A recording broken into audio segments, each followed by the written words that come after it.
नमस्कार शेतकरी बांधवांनो. आपण एप्रिलची मशागत या विषयावर थोडंसं बोलणार आहे. एप्रिल छाटणीच्या अगोदर पूर्व मशागत अत्यंत महत्त्वाची गोष्ट आहे. पूर्व मशागत करताना सगळ्यात पहिल्यांदा तुम्ही माती पाणी परीक्षण करून घ्यावं.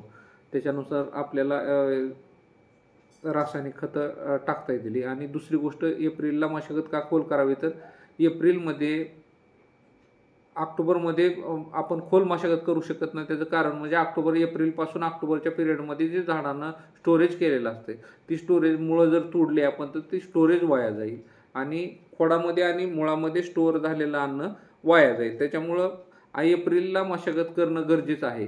आणि दुसरी गोष्ट, भोत फोडण्याच्या मागचं कारण काय, तर दर तीन तीन वर्षाला भोत फोडण्याच्या मागचं कारण असं असते की 3 वर्षाला किमान भोत फोडलंच पाहिजे. त्याचं कारण ड्रीप इरिगेशनमुळं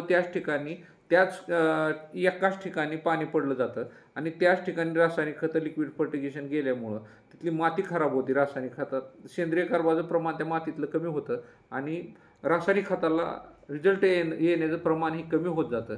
म्हणून एप्रिलला आपण खोल मशागत करणं अतिशय महत्त्वाचं असतं आणि ती केली पाहिजे. आणि मशागत करून गावखत भरून त्याच्यानंतर गावखतावर थोडंसं रासायनिक खत टाकून किंवा फर्टिगेशनचं पूर्ण जी काय तुम्हाला रिकमेंडेशन येईल, म्हणजे पाणी परीक्षण, त्यानुसार आपण खतं टाकून त्याच्यानंतर बोळ बांधून पाणी देऊन वापसा कंडिशनला बाग छाटून घेतो. आणि वापसा कंडिशनला बाग छाटल्यानंतर जर व्यवस्थित पाणी झाडाला असलं तर जी जखमा होते एप्रिल छाटणीच्या, ते लवकरात लवकर भरून यायला मदत होती.